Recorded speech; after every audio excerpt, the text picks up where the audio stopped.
My name is Ashton Hauff. It's Ashtonhauff. Excellent. And then, just so you know, I'll be poking my head like this. Don't Okay. watch me. Pretend I'm still Okay, there. sounds good. Yeah, don't feel like you have to keep tracking me. Okay, so where do you live, and have you always lived here? I live in Bismarck, North Dakota, and I was born and raised here. In college, I lived in St. Paul for 4 years, and then I found my way back and moved home in 2015, and I've been living here ever since. So, what would you miss most if you had to leave Bismarck tomorrow? I think for me, it honestly is the community. We say that we're just a large, small town, and so I have not only both of our families are here, but we've made so many close friends, and we're just connected with so many people here because everyone's willing to help, everyone's willing to support one another, and so I feel like I would need to start over in that area of my life if I moved to another community. So, what is it that you do? What's your all the things you get going on business-wise and community-wise? What are the things you're up to? Sure. So I actually have 4 businesses. I started photography business in early college, so I'm a wedding and senior portrait photographer. And then I studied graphic design in college, so I'm a visual brand designer. I help businesses develop that brand identity. I started Makewell in 2017, which is a community for makers, so I kind of wear that community builder role in that. And then more recently, I developed my first product. It's a planner. And so now I'm a product creator and entrepreneur. So several different things. So, in 2 words or less, 1 or 2 words, how would you describe the year 2020 and why? Unpredictable. And I feel like that encompasses it just because I feel like everything on a global scale could be summarized with that. In our health, in our social spaces, in our culture, I feel like everything is changing, and everyone's trying to figure out what the new normal looks like. Nice. So, describe the moment COVID-19 became real to you. COVID-19 became very real once everything shut down. It was fairly real before that with some of the masks and things, but when they shut down businesses, it really hit me personally and all of the activities that I'm a part of. As the founder of Makewell, I have a close eye on a lot of other small businesses, and so when we started seeing them shut down and them not knowing what to do or what the answers are alongside my own kind of struggle with those questions, and feeling a little bit helpless too, with wanting to be safe and going home and not knowing as a freelancer where that next job's going to come, that made it very real. What have you noticed within the community, the Makewell community? What are the kind of the reactions and the impact so far of the people that you are watching? I think the first reaction is a lot of stress and a lot of anxiety.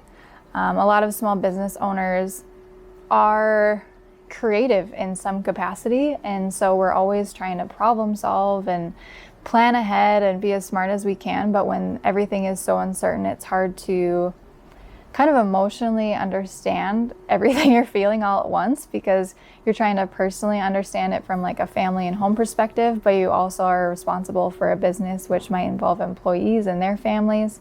So I think there's just a lot of responsibility and burden that was placed on business owners to feel like they know what they should do.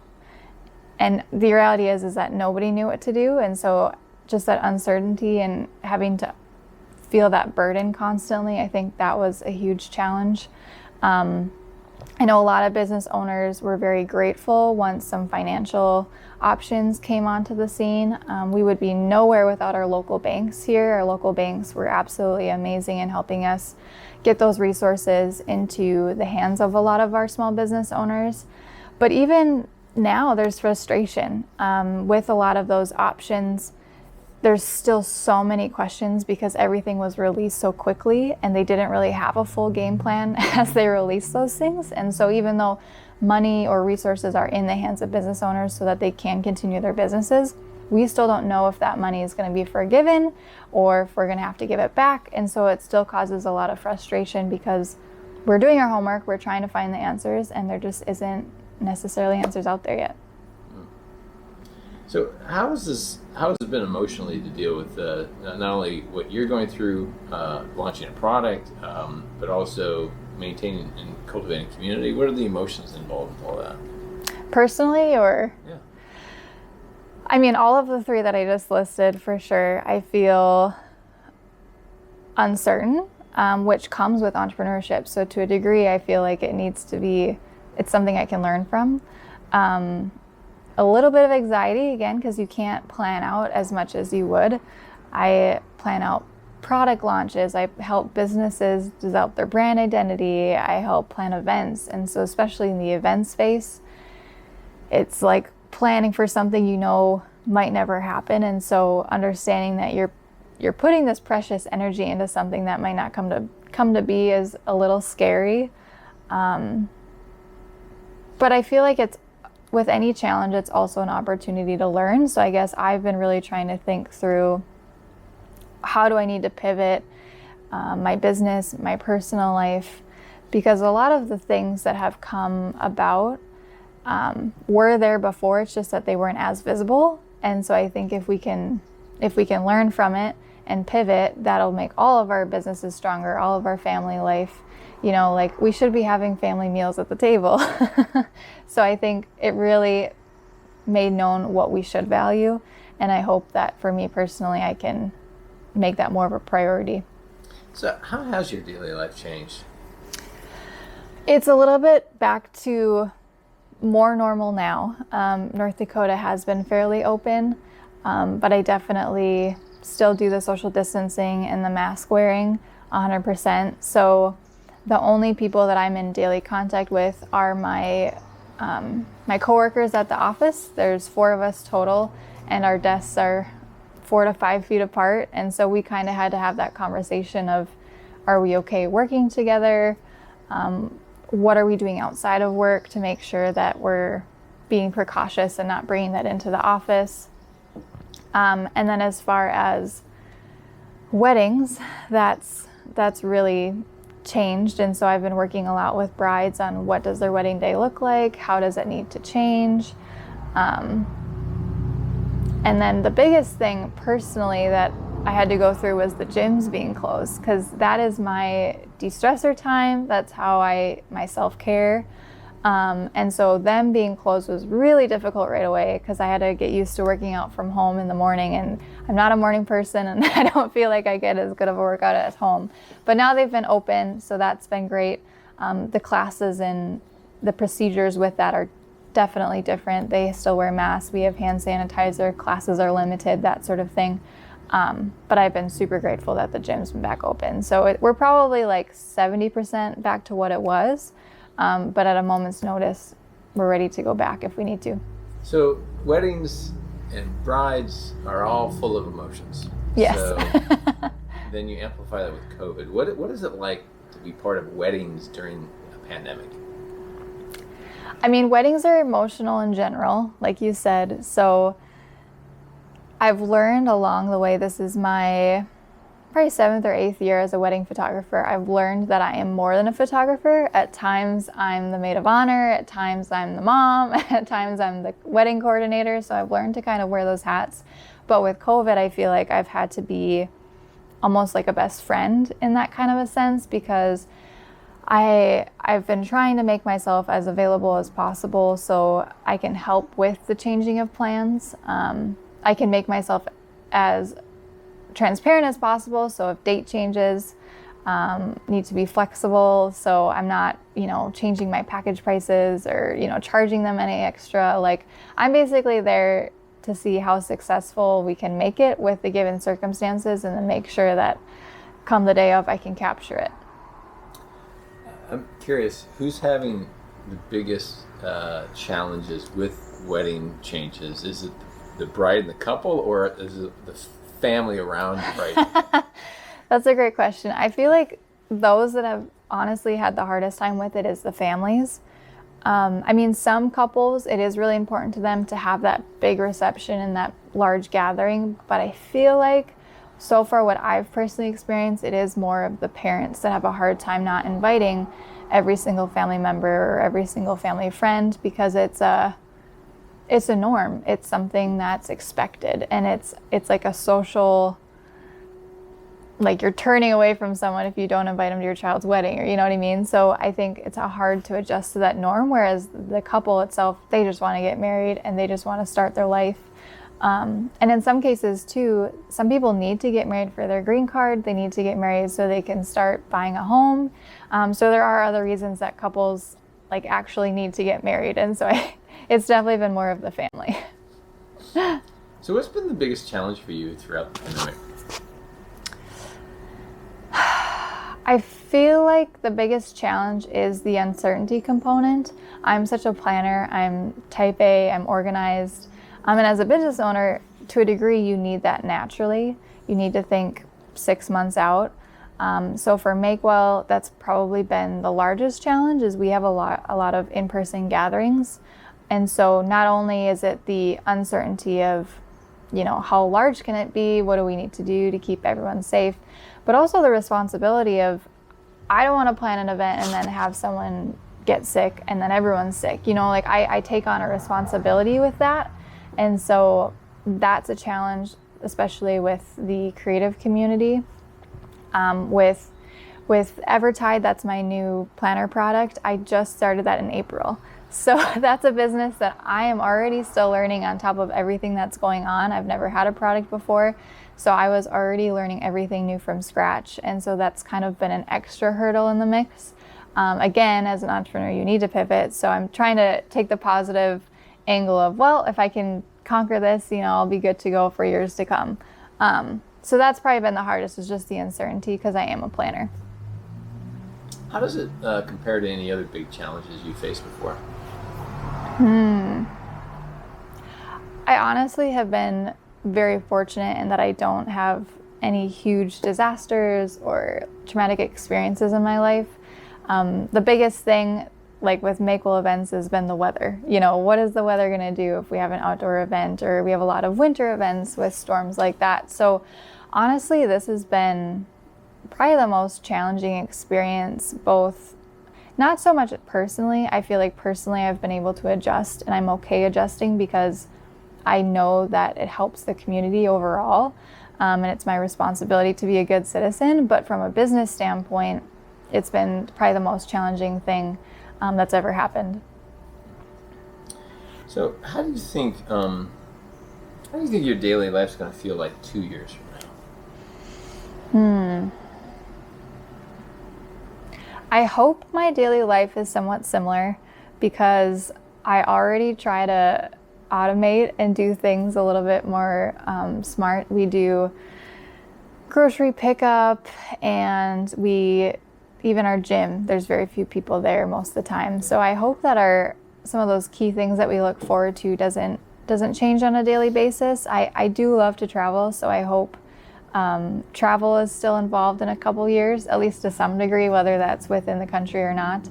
But I hope I can still go to my office, because people are what, I don't know, brings me joy. They're how I learn, they're how I grow. So I really do hope that I can still have those in-person interactions. So in the challenges you see with your work, your business, with the Makewell community, what excites you about solving them? That's a great question. I think what excites me most is that I feel like if we can figure out this challenge, we'll be easily able to figure out most challenges that come our way. And I think it sets us up in general just for a more healthy way of gathering. Before, we didn't really have to think of our health, or most people didn't, right? But this has given us a completely new perspective to those that do have to worry about their health on a daily basis. So if we can move forward and figure out a way to have events, a way to market our products online, I think we'll reach more people. I think we'll be able to serve people better, because health won't be a factor. And I think overall, we'll do better as a society. So around the Memorial Day weekend, we had a whole other conversation emerge just east of here with the George Floyd incident. Yeah. I'm curious, what was your personal reaction to the George Floyd incident? But also, how would you describe how the Bismarck community has reacted to that, as well as all the other things that have emerged since. Yeah, I mean, as I lived in Minneapolis for 4 years, it definitely was shocking news. I think it was terrible. There's no doubt that what those officers did was 100% wrong. And I think it's just another situation that brings light to a problem that's been around for a long time. For me, I'm trying to navigate to what degree. I think it's hard to trust any of the news right now. And so I'm trying my best to ask questions to people that are outside of my normal bubble to get their perspective and to hear, just their perspective on life in that situation. Because I'm a Caucasian woman in Bismarck, North Dakota, so I'm trying to use most of my Minneapolis connections to really get the full story. As far as Bismarck, I think there's been two different reactions. I think there is a small minority that immediately wanted to protest and immediately rallied together to try to bring justice to him and Breonna Taylor. And they're continuing to do that because there still hasn't necessarily been justice in those situations. But there's also probably a majority of individuals that don't see it as an issue. They feel like we have made so much progress. And so, not that it doesn't exist, but they feel like we're ignoring the fact that we have made so much progress. And so it's hard for them to feel like, to focus on the negativity, I guess. Whereas I feel like more of my generation, we're focusing on what's left to be done, right? Whereas the other generations, proud of what they did accomplish, because they did accomplish a lot. We used to be way back in that area of life, but I do think there's more work to be done, and I hope the Bismarck and even North Dakota in general can rally together in a positive way that does impact change and not kind of the negative, violent way. So, what one or two words describe how you feel about the next 5 years?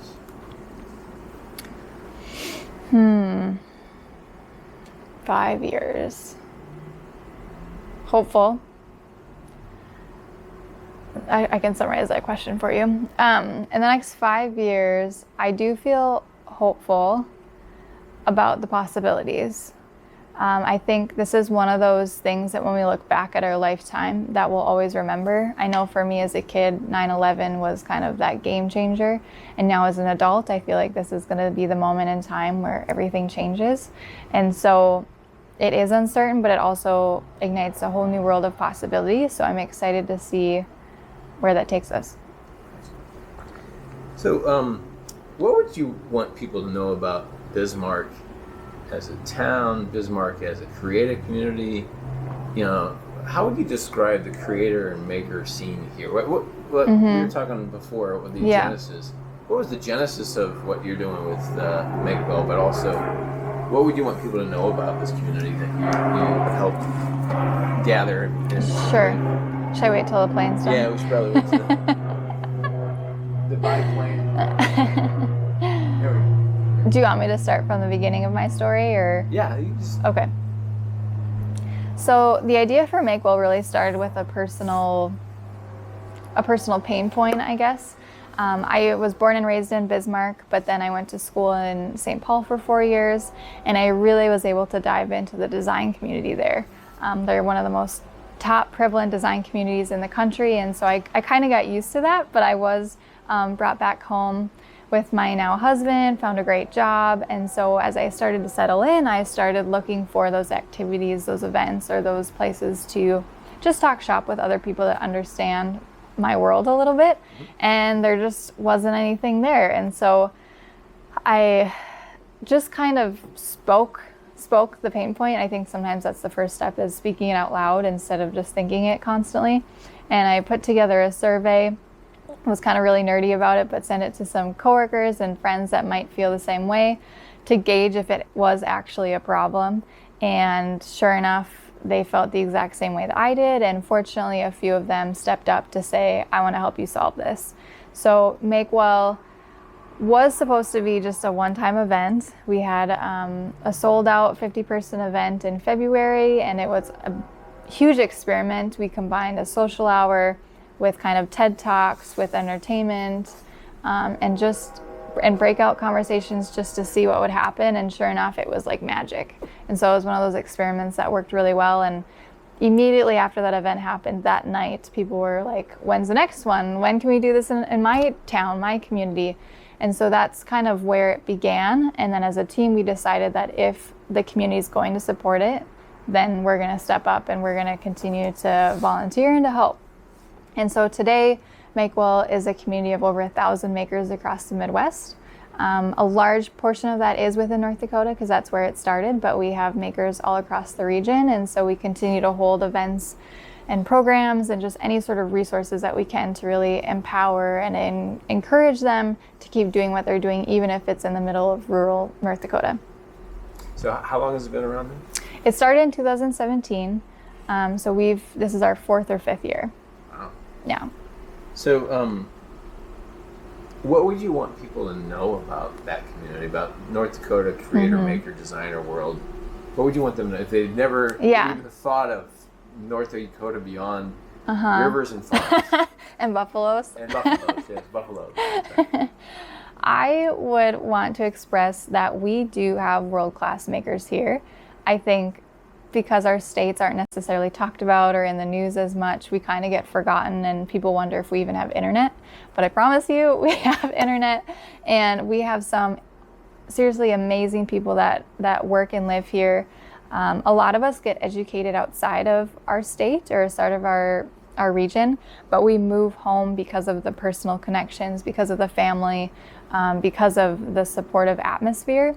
And so those individuals then get to be the restaurant owners, the business owners, the people that are creating the economy and the culture of the community. So there's lots of opportunities.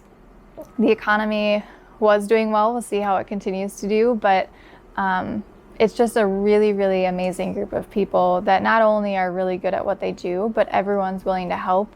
There isn't that kind of sense of competition or the negative aspect of it. If anything, we're trying to compete so that we raise the bar and can help our industries grow.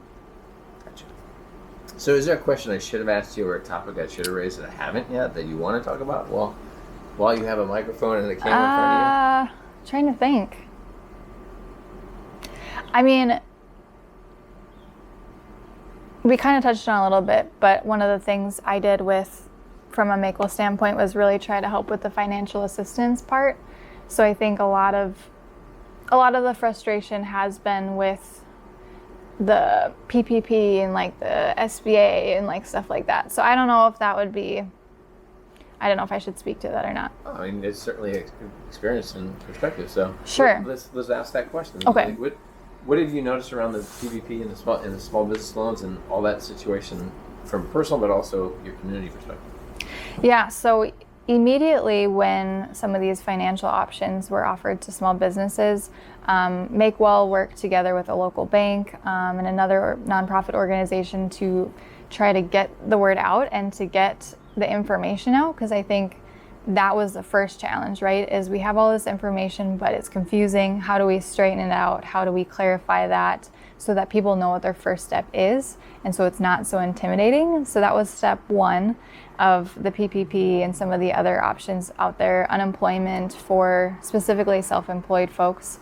And then we got them applied, but then the money ran out. So some of our business owners, were first in the door, and within, 7 days it was closed. And so some of those individuals, even though, they were paying attention and they did know what to do, they just didn't get the financial aid. And I know that was really hard, especially for the restaurant owners, the gyms. I know the 8-week period was a huge barrier right away, and thankfully that's been adjusted. But there was just a lot of pain and frustration around that, and almost like a feeling of unfairness. And then now they've opened up a second round. So fortunately, those individuals have been able to apply. And that's amazing. They've adjusted the 8 weeks so that more small businesses can benefit from it. But now the frustration is is it going to be forgiven? Because they've released the forgiveness application. And so a majority of people have completed their 8 weeks and they're ready to understand, like, can I spend this money that I was given, or, you know, am I going to have to give it back as a loan? And we still don't know. And so that's the hard part. I feel like as Midwesterners and North Dakotans, we're trying to be reserved with it and safe with it. And so even though it was given to us to use on our businesses, we're scared to use it on our businesses until we know, matter of fact, that that is what that money can be used for. So that's the challenge now that we're facing, and I hope that we can continue to find answers to them as soon as we can. But that's probably been the hardest thing from a financial standpoint with all of our small business owners. So since this will be on the internet, we don't know when someone's going to watch it. Who or why or why, where? I don't know. It's someone's on the internet watching it right now. So we do know someone's watching it. Yes. And it's kind of like a time capsule. So yeah. What message would you want to put into this? What would message you want to share with whoever's watching this right now, whenever they're watching? That's a good question. Trying to think about like 20 years from now, 50 years from now. I think what I would tell someone in the future looking back is to be open to change. It's frustrating and it's hard, it's inconvenient, it causes a ton of stress and anxiety, but that's life. You know, we have to take it one day at a time, and we just have to do whatever we can to learn and to grow and to be open to new information. I think that's been one of the most challenging things with this specific situation is there's a lot of information, but you don't know who you can trust. And so it's just keeping an open mind and being open to new possibilities. Change is always hard, even with brand identities I work with all the time. Nobody likes it right away. You could have the best logo out there and everyone will hate it just because it's different. And so I think with COVID, it's probably similar, where things are going to change and things are going to be different, and we're going to have to do daily life, and our business is different, but different necessarily isn't bad. We just need to pivot, we need to change, and we need to be open to continually changing so that we can keep getting better. Nice. Is there anything else that you want to share with the world from Bismarck, North Dakota? From Bismarck, North Dakota. Were my O's too long? No, okay. It came out when they needed to. I would just say to come visit. Bismarck is a great place. We have a gorgeous river. We have a ton of amazing restaurants. It's a great place to visit that I don't think a lot of people consider.